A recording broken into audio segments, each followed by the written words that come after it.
Hey guys, what's up? This is Ed here, and so I wanted to talk about the last three games for the Warriors before the All-Star break, what they need to do during the second half of the season, and I want to talk about a few things on my mind, right? Mainly being the refereeing, the questionable calls, and yeah, those are the few things that are mainly sticking out for me right now. So let's start with the Lakers game, and the Warriors were not in it, right?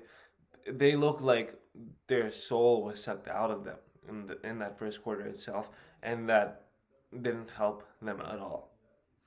They were missing a lot of open shots, turning the ball over way too much. And I get it. You're gonna have these games where you're just not in it, right?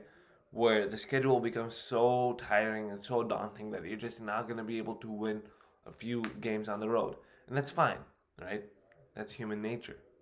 You know, you want to fly, you get in the hotel at like around 3 o'clock in the morning, and you're just not in the game. So that's fine. Now there is one thing that I'd like to talk about, and it is when the offensive player goes into the defensive player while shooting a three, right? And it is not like they'll be awarded three free throws for that, right? That is a disgusting call. That kind of ruins the flow for the defense and the offense. Now, I understand the defense has to be a little bit more disciplined, but offensively, that is not their normal shooting motion. Why are they being awarded three free throws for randomly going to their shoulder and going into their chest area and you know saying and basically flailing the ball, hoping that we get the three free throws. That is not a good shooting foul, and I think if anything, that should be an offensive foul because the offensive player is coming into the defensive player's way, not the other way around, right? When the defensive player contests the shot, he could be a little bit more disciplined, but he's already on the ground. He's not hitting the player. He's not hitting the offensive player, and so I think that it should be looked at as a league in terms of the officials, and I think that that should be an offensive foul. And I'm talking about this because, Steph did this to Schroeder a lot, where where he basically gets into his body. If anything, he elbowed him on his face, right? And he gets awarded for three free throws like that. If anything, that should be an offensive foul. And maybe, just maybe, it could be reviewed for a flagrant. Now I know that it can be it cannot be a flagrant because he didn't really hit him that hard, but it can be reviewed for one, right? And that's my thing on that foul right there. Now against the Blazers, the Warriors seemed to get it going in the first quarter, and they were moving the ball around, and then the turnovers kicked in, right? And it's a simple passes, and they communicate those passes so easily to the defense that the defense can just steal the ball away from them, and they get easy layups out of it. Melo goes off in the game. Lillard actually really had an off game in like the first three quarters, and then the last few minutes of the game, he just went he just went on a huge scoring rampage, right? Not huge, but he went on a he basically scored a lot for them. Now Steph had a really amazing first half, but not a good second half, right? And I think the defense is focused more on him, right? They got Robert Covington on him, Derek Jones Jr. They basically put a lot of size on him to make him be really ineffective. He still hit shots, but it was not that easy for him. Okay, and the second unit kind of killed the momentum for us, man. And they always do that this season. I don't know why, right? I think it's something to do with their guard spots, mainly being Brad Wanamaker. I know he's a good defensive player, and I know that he is quote unquote the point guard, the pass first point guard. But we need a few buckets out there from the second unit. At this point, I think we just need a few more buckets from the second unit than we get from them, right? And Eric Pascal missed a lot of chippies out there. Looney, he missed a lot of chippies out there. And when have we ever seen Looney make a pull up jump shot with no flow in the offense? When have we ever seen that? We have never seen that. and I don't think he should do that. Um, but then come in the fourth quarter, it's a really close game. Portland has the momentum, then the Warriors have the momentum. It kept on shifting around, right? And then Draymond hits a huge three. And if the Warriors won the game, I would have been like, Draymond always makes the clutch threes because he kind of has that in him, right? Take for example the playoffs, 2019 playoffs. He had a clutch three against Houston in Game 5, where he basically got a technical foul after drawing an offensive foul on Chris Paul, and then he comes down the court. Clay gets all the gravity around him and gets all the defenders around him, and that's a wide open three for Draymond over PJ Tucker too, and that's a huge three for him. So we saw that, and then against the Portland Trailblazers, Game 4 in OT, hits that huge three to make it a 4-point game, right? So those are the main two shots that come out to me, right? There are a lot more than those, but he always seems to have that clutch factor in him, in that he will hit that huge shot. He won't hit a lot of shots, but he'll hit that huge shot in the game. And then, so after the Warriors are up three, right? They get a lot of huge opportunities and they miss them basically. So I think Kent Bazemore attempts a three, he misses. Steph gets an offensive rebound, he misses the tip in. Draymond misses the tip in, and suddenly Portland's on the break and Lillard gets fouled. Now, at first I thought it was a 3-point shooting foul because Wiggins hit him on the back, right? And from the camera angle that we got on the replay, it seems like it was only a shooting foul and not a foul on Kent Bazemore, right? But then I read the last 2-minute report and it says that Kent Bazemore committed the foul before Wiggins committed the shooting foul. So I guess that's fine.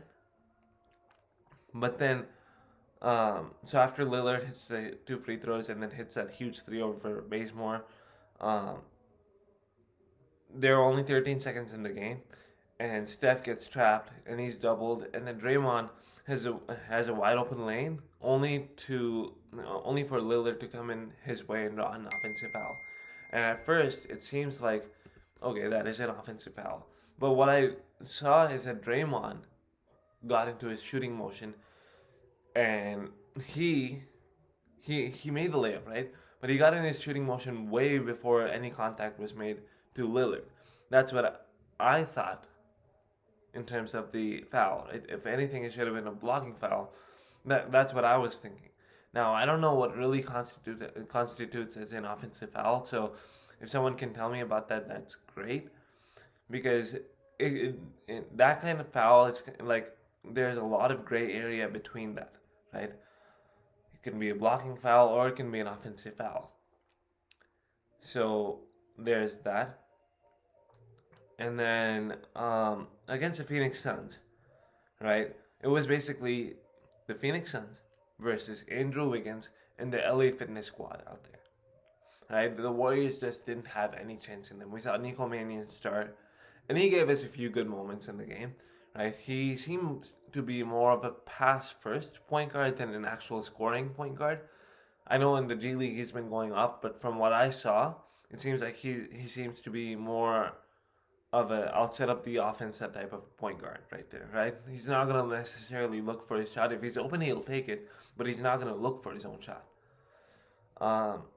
And Wiggins, at this point, I think the amount of time that he didn't get any break in this first half of the season, so I gotta give him that in the sense that he's always been there for us, right?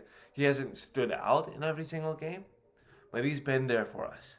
I mean, defensively, offensively, he takes a lot of bumps and bruises, and I think this All-Star break would be great for him to kind of get that rest for him, because at this in the last few games he was slugging it, right? He wasn't necessarily looking like himself, and I guess that's fine, right?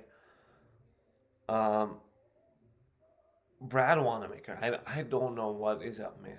Right? He is a good defensive player, and he is a good pass first point guard. But we need a lot more buckets from him, man. right? He's leaving a lot of chippies out there. He's not necessarily being really good out there, right? Him and Eric Pascal, right?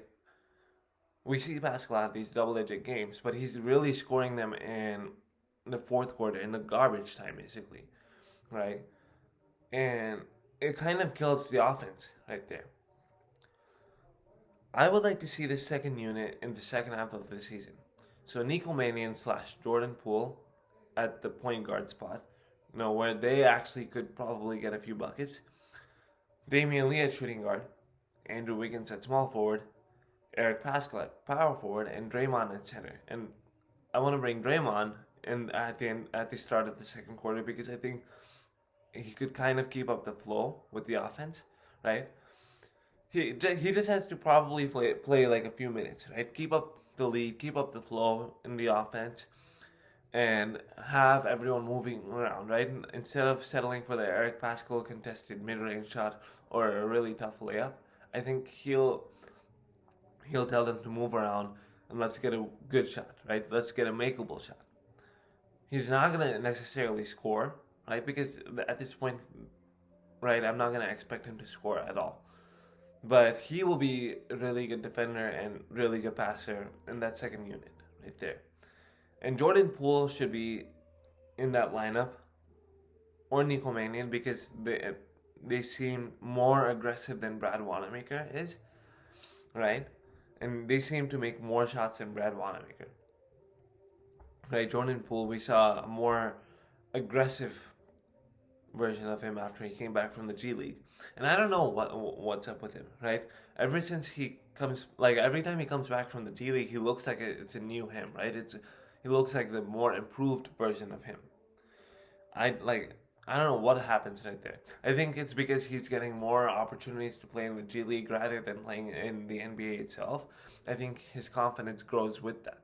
So it's great to see him have that confidence. And he seems to be more of a combo guard, right? He'll get his shots, but if someone else is open, he'll pass it there. So I think he needs the ball a lot more instead of being an off-the-ball shooter or something like that. Because he seems to be more confident at point guard. So there's that in those 3 games. Oh yeah, and Wiseman, he needs to develop a little bit more finesse. You saw him develop that spin move, that's great. But now he needs to develop more than that, because he can easily be baited into that offensive foul right there. Right, we saw Marc Gasol do it against when they were playing the Lakers the first time. Right, he kind of was trying to use a Euro step, but Marc was already there, so he drew the offensive foul. And speaking of offensive fouling, Wiseman has been fouling way too many times. I believe he is like fouled out quite a few times in these past few games, and he's fouled out like early in the fourth quarter, right? And that's not good. He has such an impact. Like, I don't think he even realizes how much of an impact that he has at times. But he has such a huge impact by being that tall, right? He can contest shots with his standing reach. His standing reach is 9'1". That's huge. Right? Only a few players are gifted with that standing reach. So I think he should utilize that a little bit more. And if he could develop his outside 3-point shot, I don't think that is necessarily going to be a priority right now. But if he can, that's great. But I think his mid-range shot and the mechanics kind of look fine, right? It's a 2-motion shot, but it looks fine. But I think he just needs to develop a little bit more consistency, right? Because if he's telling his defender to come out and guard him at the mid-range shot, you have no idea how much that helps the offense right there. Now he becomes more of a scoring threat, and that helps improve the offense a lot. Now I want to talk about the refereeing. So there have been a lot of questionable calls these past few weeks, right? Now, I'm not actually going to blame the referees because their jobs are really hard, right? Running up and down the court, making the call in the heat of the moment in a fast-paced game, right? It's really hard. There are more reviewable items than there were in the early 2000s, but I still feel like it's not enough, right? There were only 3 reviewable items in the early 2000s. Now there's 16, right? But I think there could be more.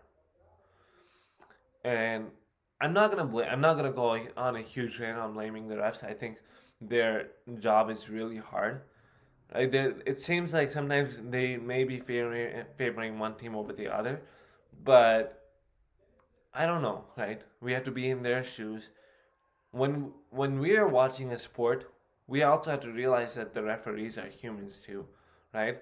If anything, I actually kind of commend them in the sense that you have no idea how much verbal abuse they get from the players and the coaches, right?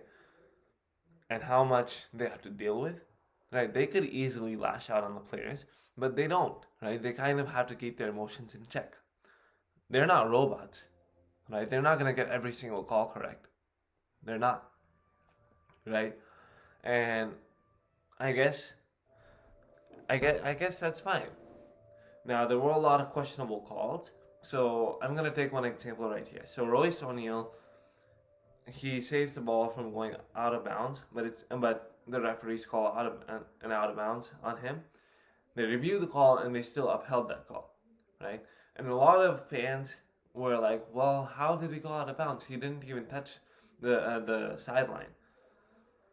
So I watched B-ball breakdown, and Coach Nick brought his referee slash friend Ronnie Nunn, and he basically explained that the ball touched the referee when that referee was out of bounds.